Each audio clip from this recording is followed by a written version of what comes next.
Okay.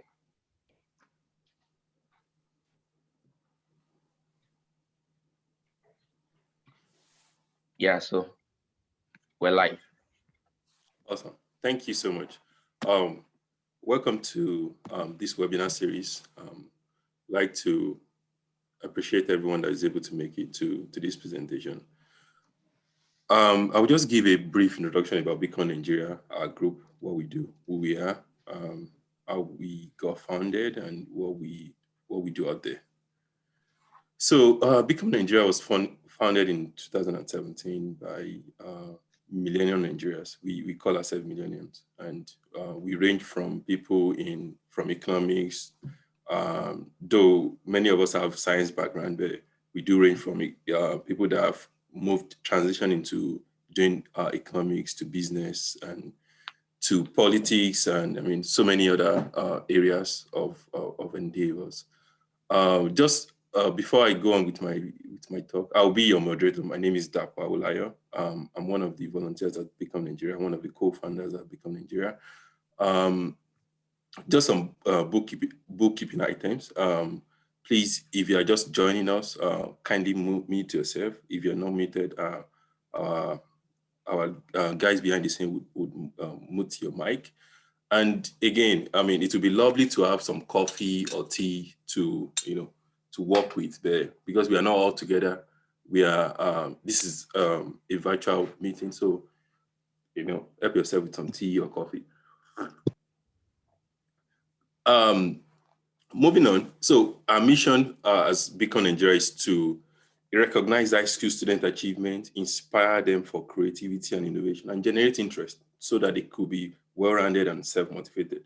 We don't stop over there. We help from where you are at high school to help you to become a better person. We've also gone through that. So from our experience, we have mentoring opportunities that we provide, where we link our versatile members to each of those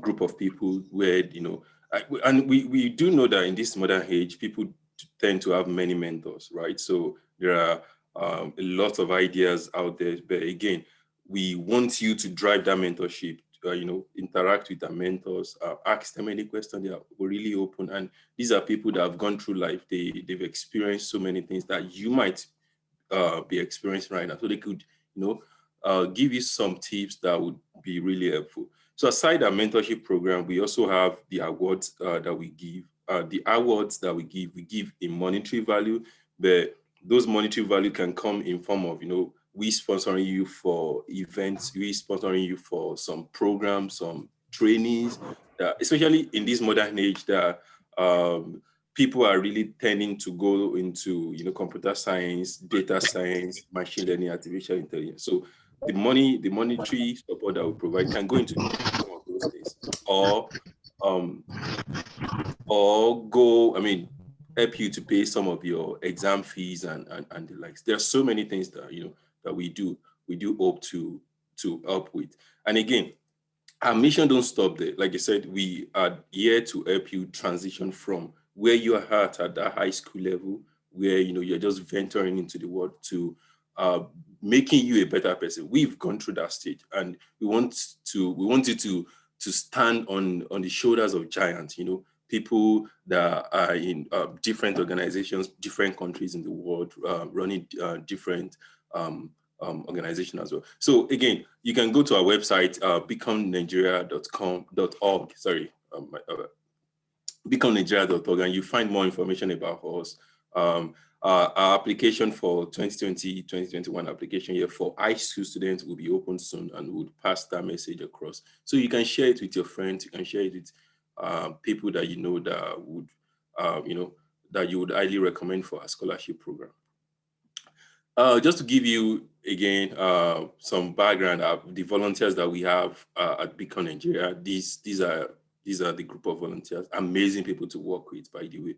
And some of them are probably, for those that already have mentors, you would have probably recognized some of these faces. They're amazing people, and I always give shout out to them. And anywhere I find myself, they're really great people. Going forward, not to waste our time, I just want to present our first speaker. His name is Shasheni Paul. Excuse me. Yeah, so Shasheni Paul is, I do call him Shasha, but I would call him Engineer Shasheni in this presentation. So Engineer Shasheni has a background in business development, infrastructure, finance, and operations at different organizations, multinationals, and international experience. He started his career at Nexu Nigeria as electrical engineer. He's someone that's transitioned from being an engineer to being a business developer. He joined GSK in the UK as an automation engineer, and he currently works with OPEC Fund as a country manager. And he has this wealth of experience with running about 50 million USD funds across multiple sectors in World Bank, United Nations, and so many of those organizations. He has his Bachelor of Science degree in Electrical and Electronics, a first-class degree, and currently is enrolled in an executive MBA program.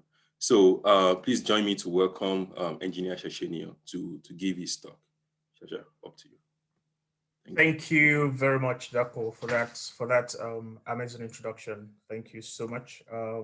And I would like to say that it's an honor for me to be here today. Really, I know there are lots of things we can be doing on a Saturday, so for you to decide to stay here and to listen to me speak, I really appreciate it. And on behalf of Beacon Nigeria, I want to say thank you very much. So I'll be talking about core workplace skill sets in the global economy. And I'll start by telling everyone a story about myself and about the mind and why it's very important to dream. I remember when I was way younger, when I was in my undergrad at Obafemi Awolowo University in Nigeria. My dream then was only to graduate to the first class degree. and why was that my dream? It was motivated by pride, unfortunately, because I wanted to brag, And looking back now, I've come to realize that my motivation was wrong, though the results were good, but my motivation was wrong. And I remembered studying late into the night, and I'll walk from the library at around 2 a.m. I'll go home and I'll be talking to myself that I spoke in Yoruba. I'll say that in Yoruba, and for our colleagues who don't understand, I will interpret it. I will say to myself in the middle of the night that Neo Bayi, my first class Jade said. So it simply means that in this campus, I'll graduate with a first class degree. And I did, but I've come to realize that life is more than that. And there are lots of things that I did not understand. But why did I start with this story? It's very important to have a dream. And to everyone listening to me now, it's very important for you to have a dream, have a vision of what you want to achieve. Now, the second one will be when I was growing up again, I told my parents that I would work internationally, that I could see myself traveling and working in Nigeria, working in Europe, working in North America. And everyone laughed because we didn't have much. And I'd never even seen an airplane before, talk less of traveling. But I had a vision, I had a dream, and it came to pass. So the first thing is have a dream, have a vision. And as young professionals, it's very important for you to understand that where you are now, it's a far cry from where you want to be. And there is nothing that you cannot achieve, irrespective of what the economy of Nigeria is saying, irrespective of how difficult things are at school. I want you to understand that there is nothing you cannot achieve. So quickly, we'll be talking about the fact that EQ is greater than IQ. So your emotional quotient in the place of work is greater than intelligence quotient. I will explain this further. I had to learn this the hard way. Number two, soft skills are very important. I have an engineering background, and I just felt that life is all about coding, life is all about calculations, and that is it. While that might work for you in school, but the reality is when you get to the workplace, it is totally different. Now, again, number three, I'll talk a little bit about why building relationships are very important. It's very important for you to build excellent relationships at your place of work. because that will really, really help to propel your career to where you want to go. Now, number 4, don't be static. We're in a whole world of disruption. A lot of things that I knew or that I thought I knew when I was growing up, when I was in university, it has changed now. So it's very important as young professionals, as undergraduates, to understand that you should not be static. And finally, after talking about soft skills, I'll mention a little bit about the key technical skills that you need to understand now. So, what is emotional quotient? Emotional quotient is the ability of individuals to recognize their own emotions and the emotions of others. It's highly underrated in when you're in university or when you're about starting your career. But what I've learned is your smartness, your grades, which I put here, that great grades do not necessarily mean great destinies. Your great grades will get you the job, but for you to progress in your career, you need a high level of emotional quotient. When I started working in the United Kingdom, I started in the United Kingdom as an automation engineer. I was working in GlaxoSmithKline, and my role then was to program robots, manufacturing robots. And I felt very empowered. I felt that because it was very competitive to get on the graduate program. So I felt I was the smartest guy in the room. I felt that I could program those robots anyway. But what I did not understand was the fact that, number one, when you start a new role, you have to understand the culture of the environment. I didn't know that. So I can remember I was running around trying to impress my boss, but it rubbed off the wrong way because I presented myself as in Nigeria, I would say an ITK, an Ituno, and that made everyone in the team, they did not really like me. And I came to realize that fine, I could write the robots, I could program the robots, I could write all the codes. But when you work in a team and your team members don't like you, when your manager feels that you want to show yourself your skills that you have, which is very important over those that have been working there for 20, 30 years, it may not be the best approach. So I'd like to encourage us to take a step back and to understand that your IQ, your grades, they will definitely get you the job. Maybe not definitely because life is changing now, but to a large extent, they will try and they will help you to get the job. But your emotional quotient, how you deal with people, will keep you in the job. And it's not just about keeping you in the job. It's very important for you to understand what the organizational culture is.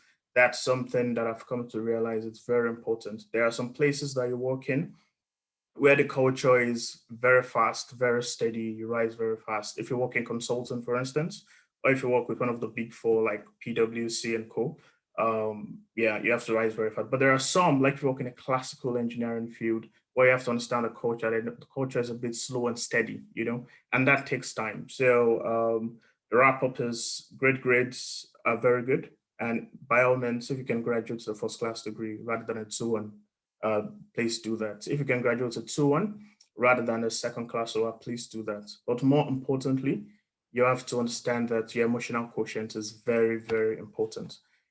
I'll go forward and talk about soft skills. Soft skills are very important. And again, going back to my background, I didn't have a lot of soft skills. I was very technical. I was very analytical, but I was not very good at communicating. And I've also come to realize over the few years that I've worked that for you to really rise, for you to get to the level where you want to get in your career, you need to be able to communicate effectively. Let's take a step back. I recently became a chartered engineer in the United Kingdom, and there are 12 competencies that the Engineering Council checks for. And if you do not have any of those 12 competencies, you cannot be a chartered engineer. And interestingly, one of those competencies was communication and presentation. And I was thinking that this is the highest level of engineering. Why should I be able to communicate and present? And when I talked to my mentor, it checked all those other metrics, the technical parts, the business development, the modeling, the coding. I could do all that, but it said that in this area of communication and presentation, that was 6 years ago, or 5 years ago rather, that would advise me to work on it. So I constantly try to start seeking for opportunities that will help me communicate well, that would help me present my idea as well. You might be the smartest guy in the room, and I really want us undergrads to take note of this. You might be the smartest person in the room, but if you cannot present your ideas clearly for your manager, for your CEO, and even for your colleagues to understand, unfortunately, unfortunately, those ideas may not be taken seriously. The reality of life is a lot of people do not have the best ideas, but they present it in such an amazing manner that you feel like, wow, this is the best idea in the world. And the reality it is not. So it's really important. Communication and presentation skills, leadership and teamwork skills. I couldn't work in a team. I was studying in Obafemiolo University. It was a one-man business. You know, you just go to the university, you go to the library, you study for 12 hours, you come out, you get an A, and that's it. But the real world is not like that. And moving on, you'll see that on my slide, I have something there called a STAR approach.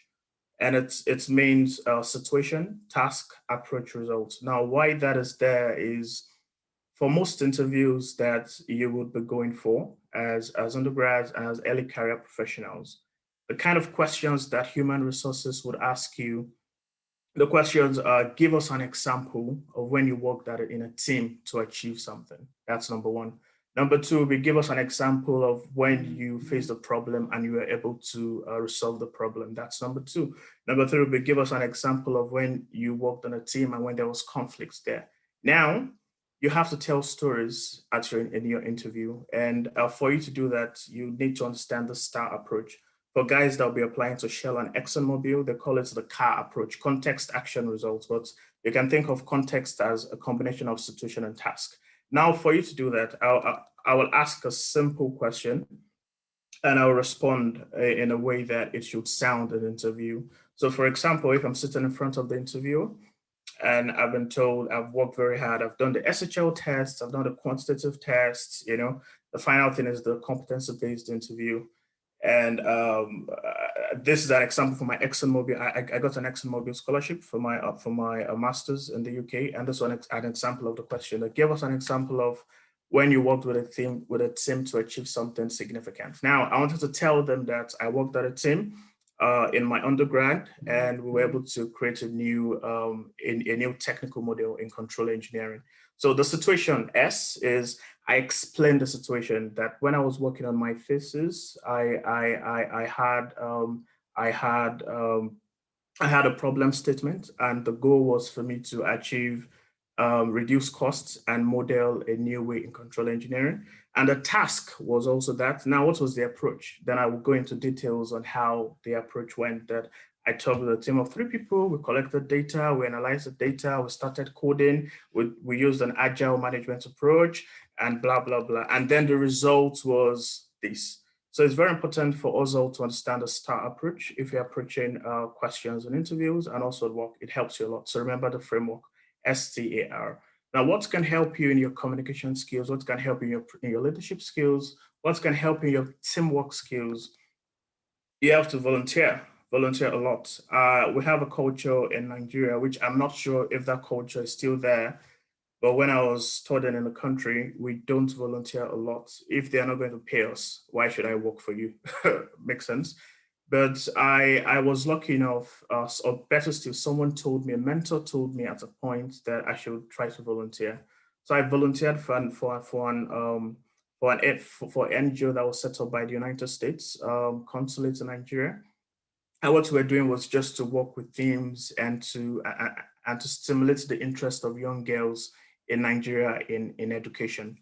And that, even till now, it's still on my profile. And that has opened a lot of doors for me outside the country. So I would like to encourage us students, I would like to encourage us early career professionals. It's very important to volunteer. Think beyond the walls of university, think beyond your engineering degree, think beyond your medicine degree, think beyond whatever you've studied, and look for places to volunteer. Don't be a geek. It's very good to have good grades, but life is more than that.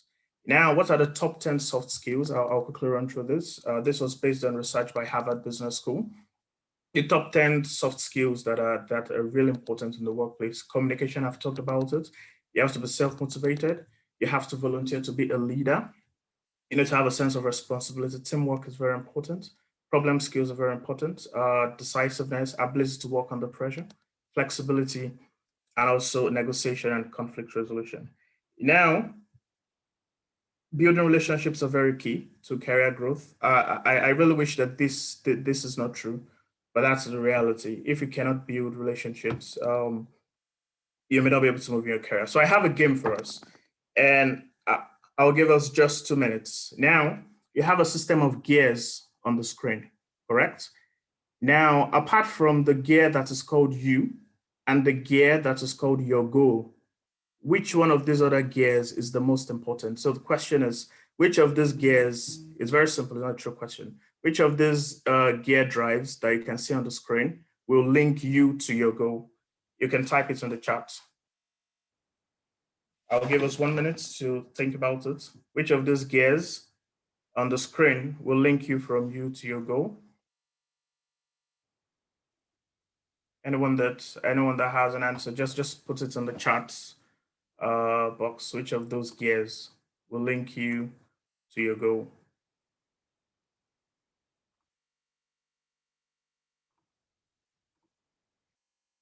Okay. Which of those gears will link you to your goal? To save time, let me go on. Very simple. The gear that will link you to your goal is gear I. I. And the question would ask me is, okay, so what's the meaning of gear I linking you to your goal? Your answer is in your class currently, or the people that you meet in your network. It is very hard for you to say who that person is in 10 years or in 15 years. That might be that one person that has the right connection to link you to your goal in life. Now, looking back now, when I was studying in uni, the guys currently that own companies that have signed multi-million-dollar deals that you can call and you can rely on, they were not necessarily the best guys in school. They were not the guys that talked a lot. In fact, they were not the guys that you think would come out with anything. But the reality is, in life, we don't know what this gear I is going to be. We don't know what this gear drive I is going to be. So it's very important for you to value your network. Because you never know. You never know 10 years from now, you might be the best student in school, but that's not a guarantee. Life is funny. That's not a guarantee that you would always get to your goal. So it's very important to understand that gear I, you don't know what gear I is. Gear I can be you yourself. That's why it's I. But you don't know what gear I is. You don't know who the person is going to be. So it's very important for you to value your network. There's a saying that your network is your net worth. And it's important. It's not a cliche. It's very important for you to understand that. Now, don't be static. The world currently is going through a lot of disruption. I remembered when I was studying, the best course you can study was oil and gas engineering, especially from petroleum engineering. In fact, when I finished my bachelor's degree, imagine I studied electronic and electrical engineering, and I got admission into 4 different schools for oil and gas engineering because I have to work in Shell. I have to work in Chevron. Chevron or nothing, ExxonMobil or nothing. But the reality is the oil and gas industry is not the same as it is now. The world is moving. You can see a shift from oil and gas to tech. You know, I can ask you that the most valuable company in the world now, before 10 years ago, the most valuable company in the world was ExxonMobil, followed by Walmart. But the most valuable company in the world now, who knows? Anyone that knows can put it in the chat. It is Apple. And what do they do? It's a tech company. It is Apple followed by Google. And there's a lot of disruption in the world. The world is moving from oil and gas to tech, to artificial intelligence, to sustainability. And I would like to encourage us as young people, as millennials, you cannot afford to be static. What you understood 5 years ago, the industry 5 years ago, it's not the same now. So please, there's a lot of disruption in the world. And how can you not be static? You have to keep on consciously forcing yourself to learn, push yourself out of your comfort zone, think beyond the walls of your university in Nigeria, think beyond the walls of Nigeria, understand the way the world is going. You know, there's a lot of disruption, and please, you cannot afford to be static. When you get a job and it is not in line with what you want for your career, push yourself beyond your comfort zone. I'm also currently studying, and this is my 3rd degree. It is not easy. I have classes now after this, you know, but because I'm trying to push myself out of my comfort zone, because competition is very tough. You have to understand that if you want to compete internationally, you're competing with Europeans, you're competing with Chinese, you're competing with Americans, you're competing with Canadians. So there are a whole lot of factors that are stacked against you. So you cannot afford to be static. And finally, having said all this, talked about soft skills, technical skills is still very important. The best place you can be is to have to have an amazing combination of soft skills and technical skills. So what are the technical skills that the world is really keen on? So I put two research findings there. The first one is from Gartner Institute. It's a high-level research institute based in the US. While the second one is from McKinsey. McKinsey is one of the world's top management consulting institute. So the first one is Python. So for those of us that have a tech degree, a medicine degree, whatever you studied, it's Python. And Python is all about data science. It's all about data in the world now. So it's very important to understand data science. In fact, looking at Python, machine learning, SQL, they are related to data science. Having a knowledge of analytics is also very, very important. My time is up, and I think I'm going to stop here. Thank you very much again for listening to me. I'm very grateful. And if you have questions, I think I'll hand over to Dapo. And even after this, please go to the Beacon Nigeria website, contact Beacon, and we can link you up to any mentors. Thank you very much. I remain Shashini Paul. Thanks. Thank you so much, Engineer Shashini.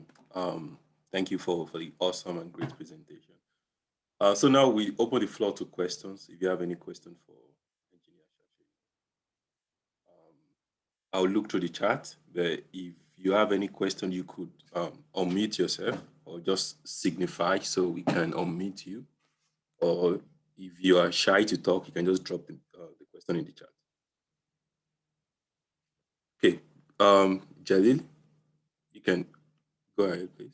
Hi, thanks for that presentation. It was really good and eye-opening. So my question is for early career professional. So how do you think people that are in core science can make transition to working in development organization? So for instance, your background is in core science. So what kind of skills can you acquire to make you qualify for such kind of job? Thank you. Okay. Thank you very much for the question. So I have 2 engineering degrees, and I got my role in international development using my engineering degrees. So normally, if you want to work in the World Bank, if you want to work with the IFC, you want to work with African Development Bank, OPEC Fund, an engineering degree is fine. But more than that, something that also helped me was I sat for a project management professional training. So I'm also a PMP. So for those that have a core engineering background, having a knowledge of project management can help you bridge your engineering skills into finance. But you don't want to compete with finance guys for the roles. So the best place to be is to still have a core science background, and then to have an understanding of finance and management. And you can do that by going into project management. But you need at least a master's degree to get a role in the World Bank or at OPEC Fund, thereabouts. Thank you. Yeah, thank you. For any other question? I can't find any in the chat. I guess, if there is no other question, please feel free to unmute yourself if you have any question for Shasha. Okay, someone is in the chat. Abdul Salam Yusuf, do you want to unmute yourself to talk about, to ask your question?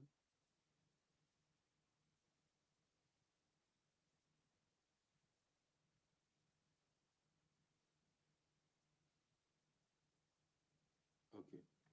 So, Engineer Shishenia, can you see it? So, this person, Abdul Salam Yusuf, is asking what is the future of nanotechnology in the commercial market? Yes, thank you very much. And to answer that, I'll remind you of something I don't know, but there's a law in electrical engineering called Moore's Law, Moores law. So what the law states is that the size of a semiconductor will reduce by half in 18 months. That law was stated by the inventor, by the person who started Intel. You see Intel on your computer. Now, the law can also be stated that the memory of any device will increase in capacity in every 18 months. Now, and what that means intuitively is that there'll be a high demand for silicon chips, for nanotechnology in particular, because you want to make the size of your phone smaller and still have double the capacity. So going back to your question, the impact of nanotechnology in the commercial market is very huge. My brother currently works with semiconductors in the US, and you have Qualcomm, you have NVIDIA, you have Tencent. So if anyone is looking at going into that field, I would highly encourage it because that's the future. It's all about silicon. Electric vehicles now, that they use a lot of semiconductors, they use a lot of chips. So if you want to know more about that, please feel free to go on Beacon Nigeria website, contact us, and we can link you up with a mentor that works in that area. Thank you.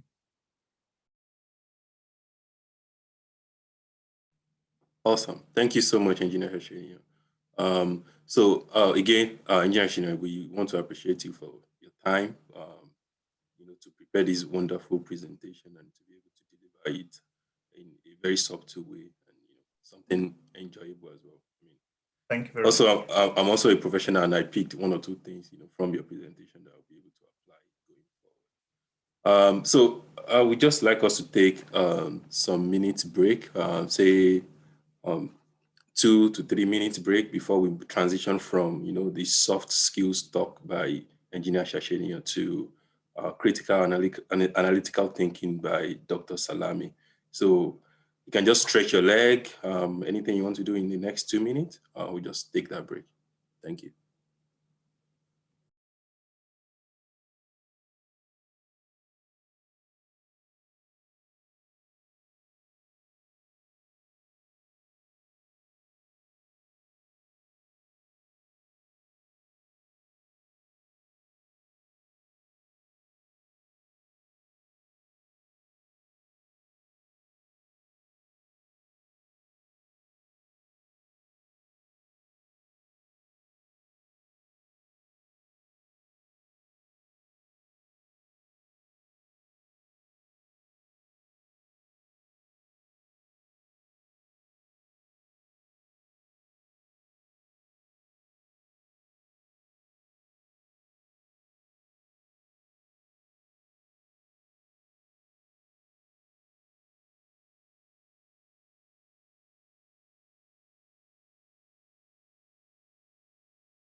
Okay, welcome back. I know 2 minutes is a very short time, but you could actually stretch your leg, do some exercise, and grab coffee, grab tea.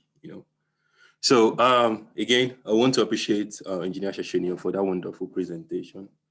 Moving forward, I would like to present our second speaker. Dr. Salami, can you allow me to share my screen, please?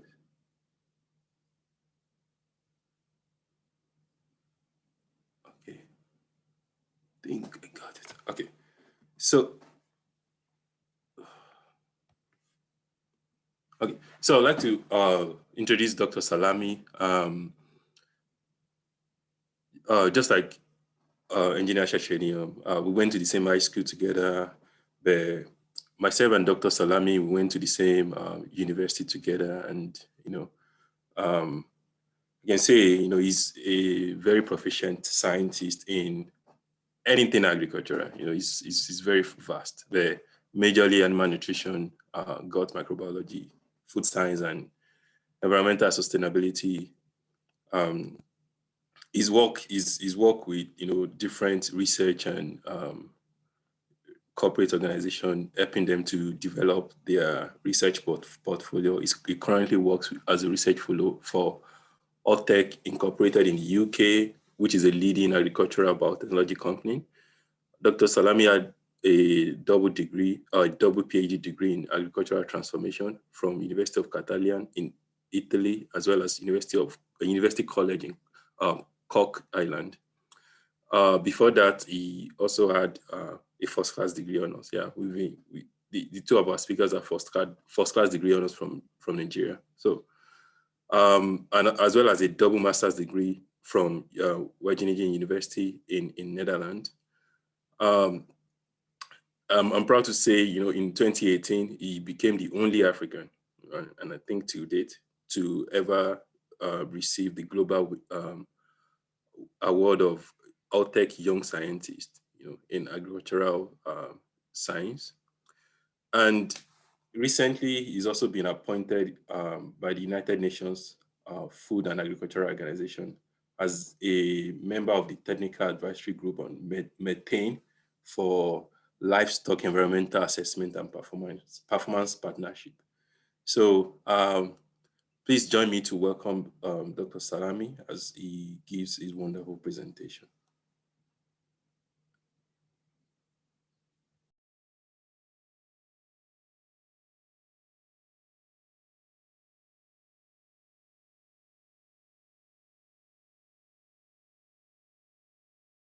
Dr. Salam, you're on mute. Okay, now sorry, please. So thank you, Dako. I really appreciate Shashenio's presentation because it really set piece to the discussion we'll be having this afternoon. And I think that was a very touching personal story from him because it resonates with quite a number of people here, probably, as a young professional growing up and trying to see how you will navigate your career in the nearest future, or you are already doing that. So I think it's very important you feel that other people share similar stories, and the humble beginning is always very appreciated, and to see that there is always big dreams ahead, big prospect ahead. Now, just to go on to my own presentation, I'll be touching on something I feel very passionate about, not just because I'm a scientist, and I think it's something everyone should, incorporate into their career, and that's innovation and analytical thinking. The place of innovation, it's huge, and I think it's something that for every young professional, or even as a student, you should try as much as possible to start early enough to cultivate that mindset of of being innovative, of being creative. And I think such mindset, if being cultivated early enough, will actually drive you faster in your career. And that's the reason why I will try and give some kind of background definition to what innovation really means. I have two definitions up there, and if you can actually relate with those two definitions, they technically communicate the same message. So one of the definitions is that innovation means turning an idea into a solution that add value from a customer perspective.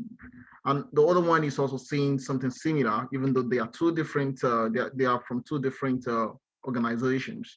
So the process of translating an idea or invention into a goods or service that create value or for which customers will appreciate. So there are two key elements here, which I think it's very important to really understand. Innovation is about creating new things, new innovation, new solution, new product or new service. It has to be new. And the second part of it is that it's not just enough for it to be new. And as we will see in the subsequent slide, I will be showing why this is not just about being new, because if it is just new, it is just called an invention, not innovation. It has to be commercialized. So innovation is more like you are commercializing invention. So as many of us who are in science could see now, you will realize that in invention, especially for scientists, you can file patents for invention. However, it is not just enough for you to have such invention without being, utilized for public, use, and especially because this is what will drive the global economy. If you are able to bring new product or new service into the market, you have to be able to also get people to utilize it. So that is the meaning of innovation, commercializing invention. essentially that is the meaning of innovation. So,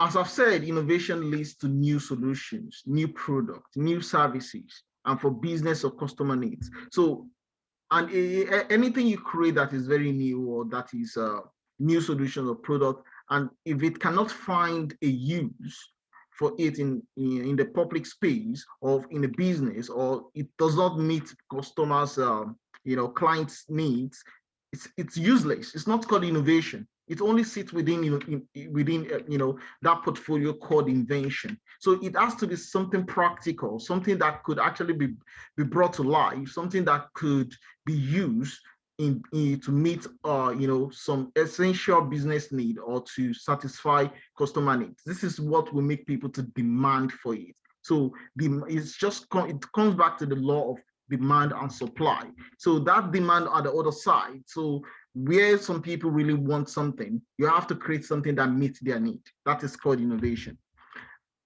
Now, just to take that discussion a little bit further, the disruptive innovation is also something it's a buzzword you actually hear more these days. And why is it very important? It's just a form of innovation, but it's an innovation that means creating new things that will essentially displace and establish innovation that is already existing in the market. So just to give an example of what that means, or in real life, for example, iPhone.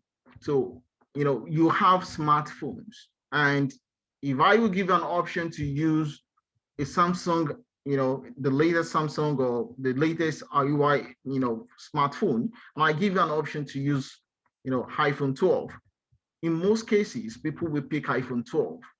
And the reason being is because iPhone actually offers some smart applications, and essentially you can I've seen people using iPhone to even replace their computers, and the reason being is that they've actually brought the development of iPhone, and they've actually propped it up to really replace some bigger items which is already existing in the tech space, for example your computer. So and I think this is an example of disruptive innovation. And just to think about it again, you see video streaming services. So just to move away from just product to services now. So you see video streaming services like Netflix.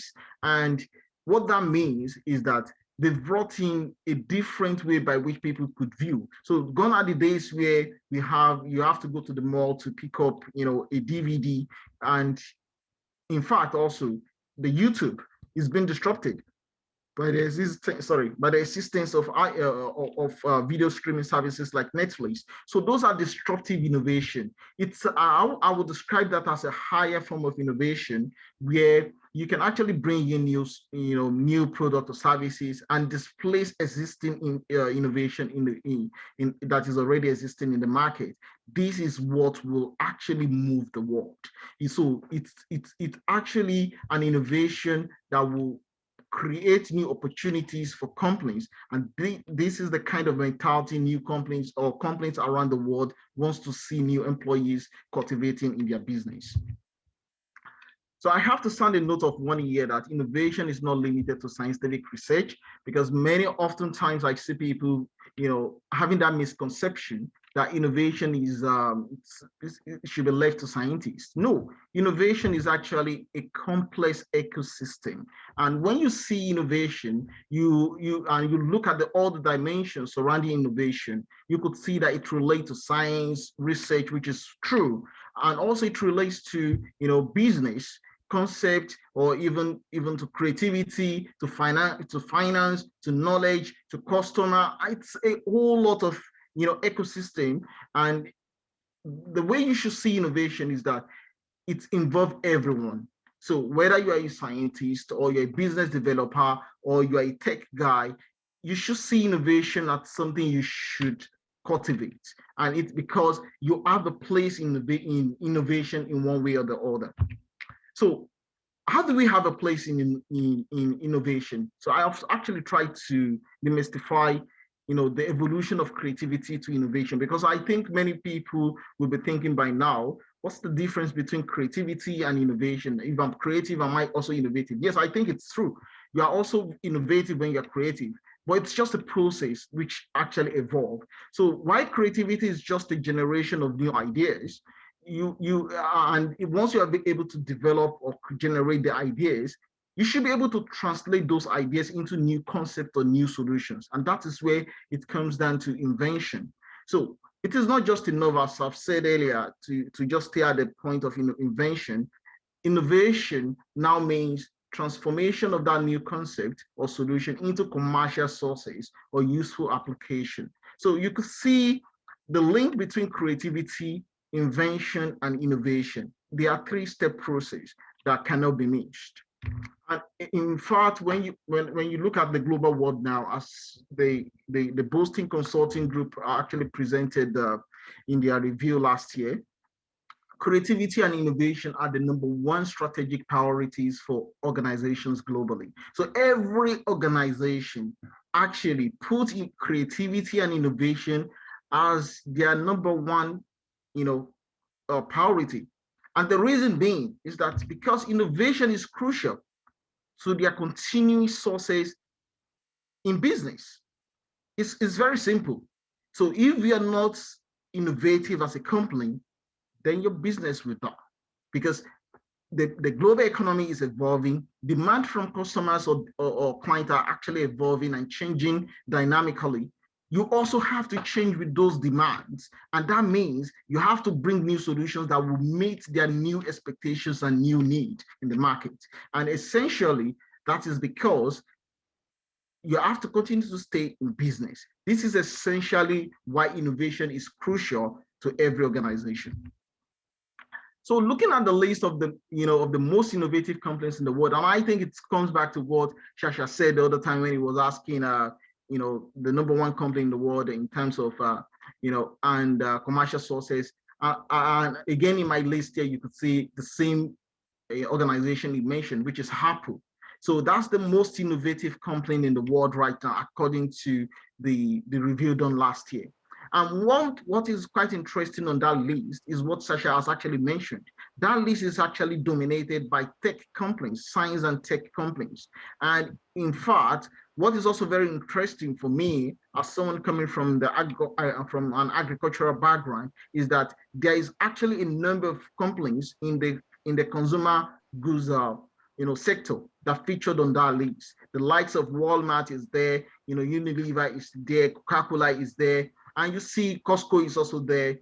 Quite a number of companies involved in the FCMG space is also involved in that list. And I would say that list is dominated by science and tech, and also by companies in the consumer goods. And this means that there are opportunities a lot. So analytical thinking is the bedrock of innovation. And it's very clear that if you're not thinking, you cannot actually be creative or even innovate. And that's very important, because these actually set the pace for how we can link analytical thinking to innovation. What is analytical thinking? From my own perspective, I think this is an intellectual curiosity. So, and that is taken beyond the service. So that is really what analytical thinking means in my own perspective. Being able to look at the problem and being able to, to have a thought process about that problem, to be creative and develop new ideas. And that is essentially what analytical thinking means. And I would say analytical thinking is your power to thrive in a competitive career. When you build your career, when you start a career, it's always very challenging. And as such as mentioned, it's very competitive now, that if you're in a workplace, you always strive to be relevant. Now, to be relevant in an organization, it involves a lot of diplomacy, emotional quotient, as what Shasha said. However, one of that aspect is that if you are very analytical in your thinking, it is your power, because it will make you to shine very quickly in every organization. It's like a raw diamond that is covered with mud. It makes you to shine immediately, because by the time people see your ideas and see the kind of ideas you have in a workplace, they actually resonate with it, and they know that you're just a golden employee.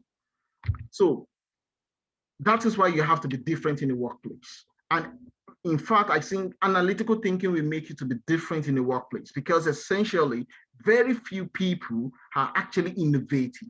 Very few people can actually engage in a thought process to a very deeper level.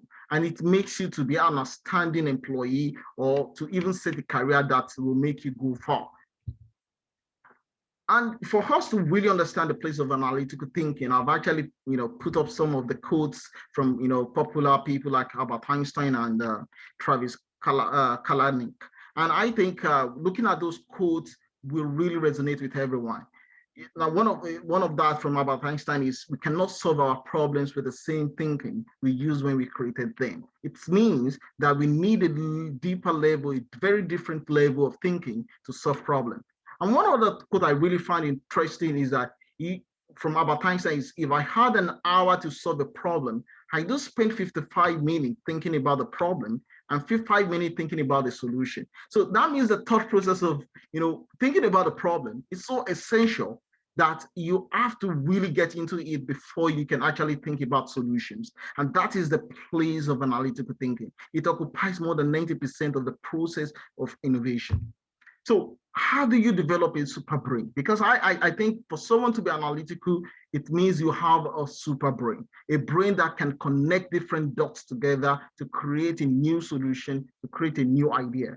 And I've actually put up some techniques for you to understand how to cultivate analytical thinking in your life. So this is just from my own perspective. And I think I will mention that I have 4 techniques there: iterative, interrogative technique, cause and effect technique, multiple routes, and top-down or bottom-up analysis. Just to go through each one of them quickly. Iterative interrogative technique is when you actually question a problem. Why? Why is this thing happening? So, and you continuously ask yourself that question of why, and get yourself into that space of answering that question, why? So, why did I forget to buy fuel in my car? Then you can come up with different solutions, because different reasons for that. Probably you were rushing to a date, or probably you were too engulfed with cooking and some other things. And coming up with this question, answers to these questions make you to create a thought process. And another point there is the cause and effect technique. Is in a cause and effect technique, you're actually essentially looking at the problem, and you're actually looking at the possible reasons for that problem that have actually caused that problem. And from the reason from the reason that caused the problem, you can create and identify possible solutions. Just looking at, and it relates to the multiple root cause technique also. The only difference between the multiple root cause technique and the cause and effect technique is that the multiple root technique is looking at different, background to that problems and asking so many questions on why or the causes of that problem. And a top-down or bottom-up approach is, for a top-down, is you're going from looking at the problem from a generalized perspective, then narrow it down to being specific to what the problem really looks like. And a bottom-up approach is looking at a specific problem and driving up to what is really general. And in my home world, I always put that approach as an approach where you ask yourself, you move from the known, what is known, to an unknown, or something that is unknown to something that is known.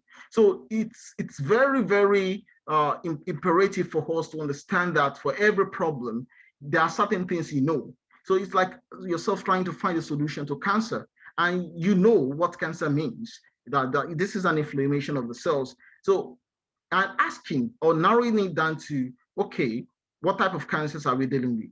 Okay, then narrowing it down to what molecules actually, trigger or stimulate that particular type of cancer. So you move from what is known to what is unknown. And that is essentially what top-down or bottom-up approach. It's just a reverse of each other. So how do you nurture? So you should actually think of nurturing your thought into innovation. So it's enough to have that creative mindset, that analytical mindset, but you should be able to nurture that thought into innovation. And from my own perspective, I've seen that over time, I've developed that, that methodology. And this is not just limited to what I've put here, but it's just the way I see it from my own perspective, that you should identify the problem, and be very strategic in analyzing the problem. Now, when you are being strategic, it means you are looking at different interconnected components of that problem. Don't be too straightforward in approaching a problem. Look at it as an interconnected, component, and also try to explore so much information as much as possible. So that is part of the process of being strategic in analyzing the problem. And we live in a data world now, a world where you can actually, get data and make informed decisions from data. So be ready to do the hard work of reading and exploring data. And in fact, we now have, soft skills like predictive modeling, which could actually help you in analyzing problems. Now, during this process, try to keep a note. As you all know, the faintest ink is better than the best memory. So keep a note of that process. And it is from that note you keep. And I would say when you get keeping the notes, try to be specific. Don't be too exhaustive with information. So be creative to deduct your ideas from the notes you've kept. And from the note, you can look at the note and reflect. Have brainstorming sessions. In fact, myself, I actually have my own brainstorming session when I'm having my bath. And so oftentimes I reflect on so much information that I have, and I try to be creative when I'm actually having my bath or staying late in the night. I know that's not very healthy, but it's the way I've actually, developed my own thought process. Now, one other thing I think it's very important is don't think you can do it alone. Innovation, as I've said, is an ecosystem. So you need people. When you create ideas, you probably need people to share that idea with. And I know quite a number of people on this call who can testify to the fact that I call them often and we discuss when I have ideas or when they have ideas. And they will be very constructive in their criticism and also help me in that, in creating a new perspective to that problem or to the idea I have. And that actually helps also to stay on course of creating new ideas. And one other important thing is that you might actually need other people's skills, which you don't have. So why soft skills are very important.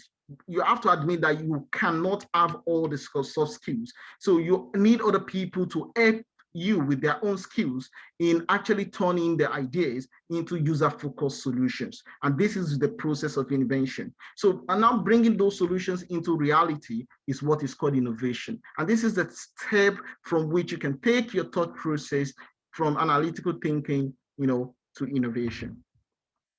And I actually see the process of building analytical thinking as the growth of a tree. And importantly, I've actually tried to demonstrate that here. So when you actually cultivate an analytical thinking mindset, it means that you plant the seed first. And that is where you have to, explore information.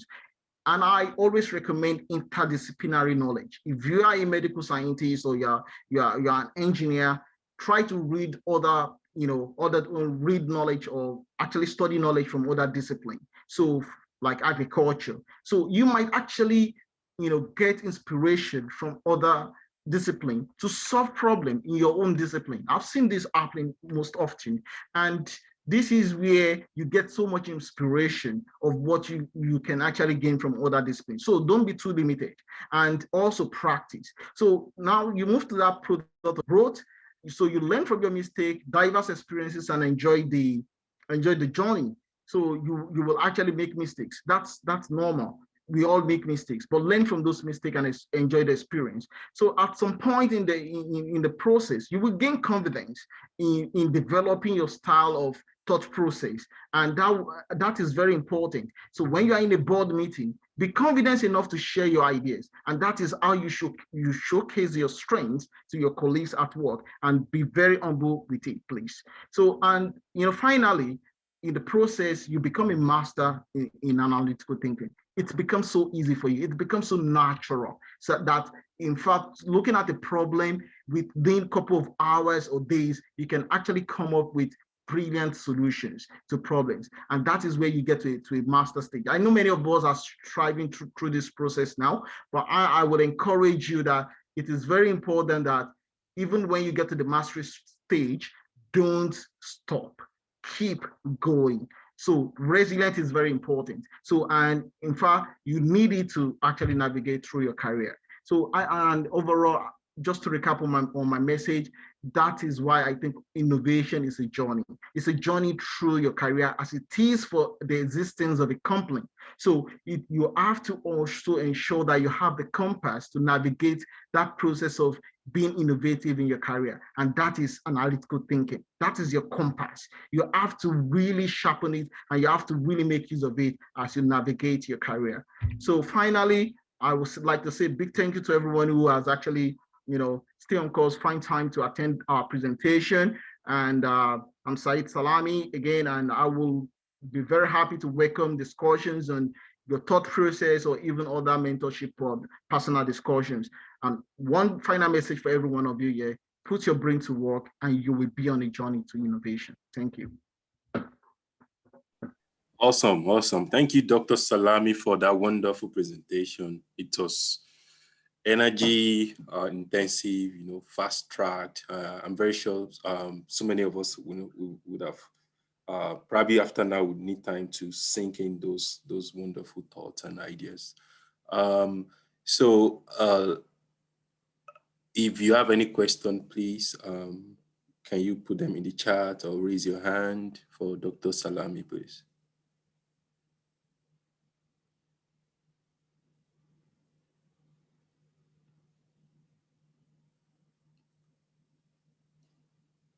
And sorry, guys, our plan was to finish by 2 o'clock, but we might have to extend a little bit. Please just stay with us. We don't do African time, but just because these are wonderful presentations, that we want to be able to pass the right message and you be able to pick up the right message as well. So I do have one question for Dr. Salami from one of the comments. Okay. So before I allow Covenant to speak, someone is asking, how can we be creative in an environment where every forces seems to be working against you? How can we work optimally when there is no enabling environment? Yeah, thank you very much for that question. I can actually resonate with that question. I can relate with it because when you are in an environment that is quite challenging, and I have to admit that the Nigerian space is very challenging, or an African space is challenging. So it might be very difficult to really get into that thought process, especially when people don't appreciate it. And I think that's the reason why you have to see being creative as a personal challenge rather than as a societal challenge. Rather than looking at it from the fact that this is what a society demands from you, you have to think of it as something that actually will help in your own professional and personal development.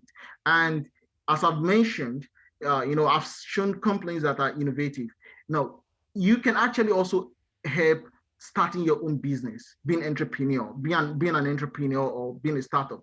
And being an entrepreneur means the number one skill you have to possess is being creative, being innovative, because that's the bedrock of surviving in the entrepreneurship space. So I will encourage that, see it as a personal challenge. And when you see it as a personal challenge, rather than looking at the negative forces from your society, then you appreciate that it is really for your own, development and for your own career, whether you want to work in a bigger corporate organization or you want to use that creativity to start your own, entrepreneurship or career. Thank you so much, Dr. Salami, for that response. Covenant, can you go ahead and unmute yourself?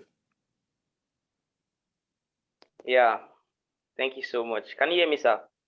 Yeah. Okay, thank you so much, Dr. Salami, for this session. I have 2 questions, and my very first question goes this. Thank you for bridging the balance between creativity and innovation. But my question is this. Creativity simply means, coming up with an idea, and innovation means making it up into systems and structures that can actually be of a solution to problems in the society. So, and I believe that will take quite a long time from getting an idea, then brooding over it and thinking over it before you can actually and finally develop the solution. Is there any remedy you think we can actually apply to shorten that time, to make it as because you said the world is moving so quick, and at that we need to still be as fast as we could. So what do we do to make our ideas become innovative structures as much as we can in a very short time? That's my first question, sir. Okay, great. Thank you so much, Covenant. And I think that's a very brilliant question. So from the way I see it, I will see innovation from two perspectives: personal innovation, individual innovation, and corporate innovation. So being innovative in your life doesn't necessarily mean that it is a big deal.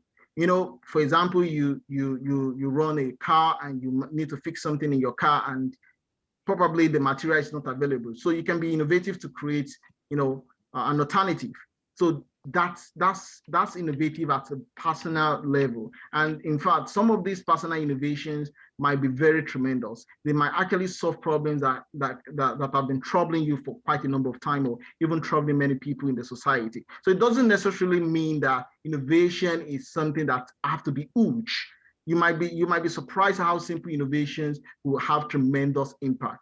So now moving to corporate innovation. So I think, yes, true, innovation takes time, especially at the corporate level in a business. And even as an entrepreneur, one other thing you have to really take time to do very well is, taking time to be sure of your innovation.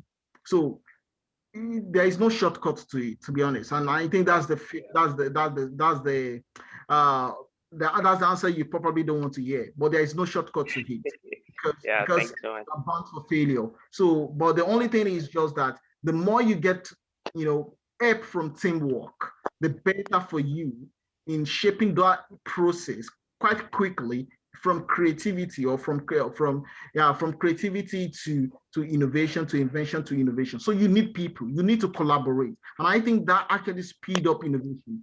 And I myself have actually started developing some data-driven digital sustainability tools in my place of work. And I see that, collaborating with people who have, data science skills, and me just relating my ideas to them, speed up a process that could have cost us about 3 years to less than a year now. So collaboration is key to achieve that. So getting help from people who have the required skills to enable that action to happen. Yeah. Oh, thank you so much, sir. Yeah. Okay. And to my second question, please, in a very short one. I actually came across an article that was talking about analytical thinking, and what you just said now, DDDM, data-driven decision making. So, and in the session, you spoke about the fact that to be very, very innovative, you need a set of tools such as like some data, some information about the subject matter you are considering. So, and I believe in Nigeria, actually that's not an excuse, but in Nigeria we have some limited access to some specific data about some subject matters. So is there any way we can actually generate enough data so that we can be quite accurate in our innovative, in what we present as our innovations? That's my question. Yeah, thanks again, Covenant. That's another very good question. And I think you've raised a very important point, because, when making or when trying to develop ideas, new ideas, you need, tools like, data, accurate data, so to say. And, if you actually have very poor data, it is most probably you will end up with very poor decisions or very poor ideas. And that's the reason why accurate data is very important in that process. Now, in the case of a country like, Nigeria, or even other African countries or developing countries where accurate data is very difficult, I think that there is always room for assumptions, reasonable assumptions, also in this process of creativity or invention. So, however, I will assume that you should actually be expected to put in more hard work when you're working in a country like Nigeria by doing your own primary survey. So, and I think it's very important that you take that process of getting accurate data, very important, before making decisions. You know, information about the market size, information about the demography of people, information about the finance or what the market structure looks like. These are, these are part of the, data collection process you have to invest into. Unfortunately, that's what it is in Nigeria or in many developing countries. So yeah, I completely agree, and I think you should consider primary survey or primary investigation for data collection as also important in that kind of challenging situation. Thank you so much. Thanks so much. Oh, thank you, Covenant, for those questions. Thank you so much, Dr. Salam, for those wonderful responses. So we do have 3 people that would also be asking you questions. So Jimmy Abraham, can you unmute yourself? Good afternoon, everyone. Thanks so much, Dr. Salami. Thanks for your time. Can I go ahead? Can you hear me? Yeah, please, go ahead. Okay. So recall that you, of course, gave quite a number of definitions for innovation, but one of them that struck me was to commercialize invention.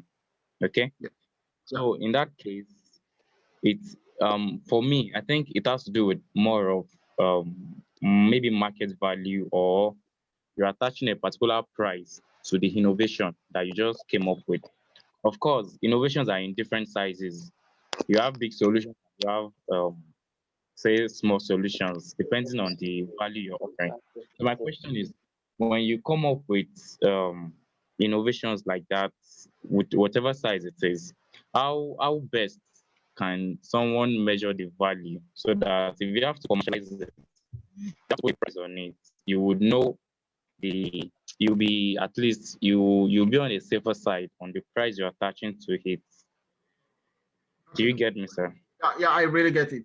And thank you so much for that question. I think a very simple answer to that question is measure the size of the problem. So if the problem is huge, then even if your innovation seems to be very simple, it might actually have a tremendous impact. So the value might even be bigger. So the size of the problem in most cases actually translates into the value of the solution. I don't know whether you get it. So, and it's very important for us to also consider that whatever solution you're actually developing, it has to be affordable by the target consumer or customers or clients. So that's also the reason why I said innovation is an ecosystem, because within that space, you also have people who specialize in pricing. You understand? So business people and people who, in fact, many corporate organizations have pricing analysts. And those are the people that help you to value your innovation in such a way that it is scalable and it is affordable. So, and again, you also have to understand that that solution, and I forgot to mention that any solution you come up with have to be within regulatory jurisdiction. So when it's very simple to just come up with some fancy ideas and say, oh, I can solve a problem. And it's like saying, oh, I can solve a problem of bacterial infection. And you say you want to solve bacterial infection by using disinfectants. It doesn't make sense. So why disinfectants might actually, kill the bacteria, in most cases, it hurts and it actually kills the patient. So, and I'm just using that as an example, but I don't want to go too far into regulatory jurisdiction, but I think it's also very important. Whatever innovation you are developing or whatever ideas you're actually developing, please look into regulatory jurisdiction before you go too far. Is it allowed by the different national regulations, or if you are targeting a global market, is this allowed? So, and that will save you a lot in terms of wasting money on the process and wasting resources on the process. And again, it also linked to the value you can attach to the process, to the innovation at the end of the day. But I think in a simple answer to that question, the value of the problem always, in most cases, determine the value of the solution, but it has to be scalable and it has to be affordable to the target audience. Thank you so much, Dr. Salami. So, Jalil, can you unmute your mic and ask your Dr. question? Salam, for your presentation. So my question is on corporate innovation. You know, for instance, in classical science, some of these innovations are very expensive. So how do you convince your employer, you know, to buy into your innovative ideas? You having it in mind that it has to, for them, they have to be able to derive profits, you know. So how do you convince your employer to buy into it, your innovative ideas? Yeah, thank you, Jalil, and thank you for that question. I think it's very important we also look at corporate innovation now more closely. You know, corporate innovation from your perspective is very expensive, and I completely admit that, because developing a product sometimes takes you years, and you know, filing through regulatory approval also takes some years and investment. That can cost as much as, even in my field, for example, can cost you at least 5 million to $10 million. And recently we have a maintained product, enteric product that has been that will actually reduce enteric methane emission from cows. And the investment from that company costs around 78 million euros. So with the project cutting across 10 years, you can expect that such amount of resources, a large amount of resources have actually gone into that. So how do you think they started? Someone must have actually develop a very robust business model that is able to convince the business leaders that this is a viable solution and this is the potential, or in terms of the return for the business. So as part of the creativity process, you know, being creative is good. You know, generating ideas, inventions, and innovation is good, but you need to be able to translate that into business model. You need to be able to quantify how much is required to be invested and how much will be the potential return from that investment. And that is the reason why you need other people, you know, surrounding you to really help you to shape that idea into innovation, and also again into business, something that's into business model, and how you want to generate revenue from that innovation. So yes, why it is expensive to invest in innovation, you need a very robust model to convince business leaders in a corporate organization to actually invest in your idea. So that is the key. Thank you so much, Dr. Salami. Rashidat, do you still have questions to ask? Can you hear me now? No. Can you move closer to your microphone, please? Yes, sir. Can you hear me now? Yeah. Can you hear me? Yeah, that's fine. Sir, can you hear me now? Yeah, that's fine now. That's fine. Yeah. No, I was saying, how can we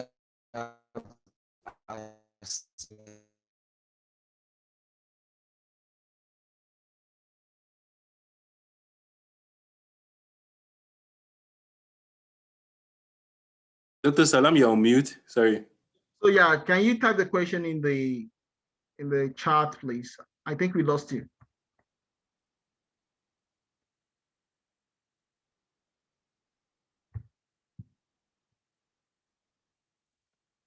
Okay.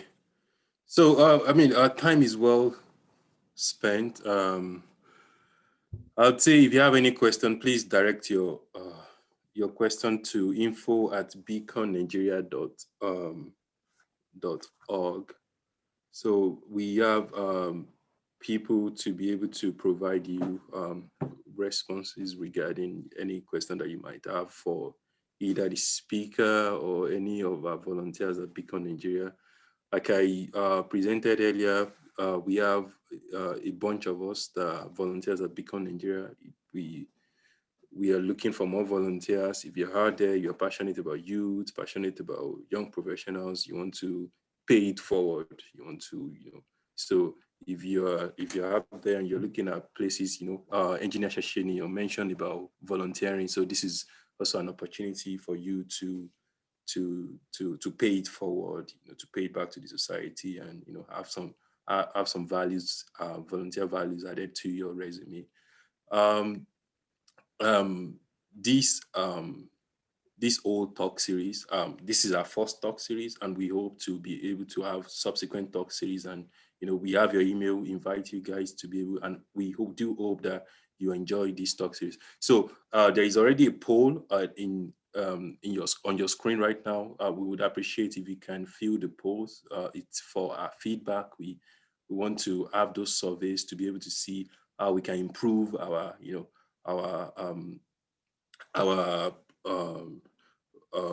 talk about registration, the event planning, and the whole stuff, the talk, and how to give you guys something better, much more better next time. So we'd appreciate if you can fill that poll. And also we do have your email addresses. We'll be able to send you the slides in PDF. And again, if you need to contact us, like I said, it's info@beaconnigeria.org. Again, I would like Dayo Adegunju Sulaimon to close this series. Is the guy behind the guy, the guy the talk, as we do say in Nigeria. So he's the one that yeah. Thank you, Dr. Adirapo, my great guy. Yeah, these were wonderful presentations, actually. I gained a lot from the presentation of Engineer Sashenia Paul and Dr. Salami. It's interesting that we all started together, and these guys have gone far. And these talks, I hope our young people really gained one or two things from this wonderful talk. Having this kind of talk free is really a huge opportunity for you all. So I hope you really gained a lot from the talk. So on behalf of Beacon Nigeria, I would like to thank everyone, our speakers once again, Sashenia Paul and Salami Aideji, and also thank all our attendees for your questions. We hope that you gained one or two things, like I said, and then we hope you will make use of what you learned from this presentation to propel you to greater heights of achievement in your future. And also, once again, I want to thank everybody in Beacon Nigeria that was so supportive of us in putting together everything, organize this event. It has not really been a smooth journey, but we thank everybody for this. And we hope to have more of these talks in the future. Thank you all for coming, and we appreciate you. Have a great weekend. Thank you. Thank you. Thank you so much. Yeah, bye.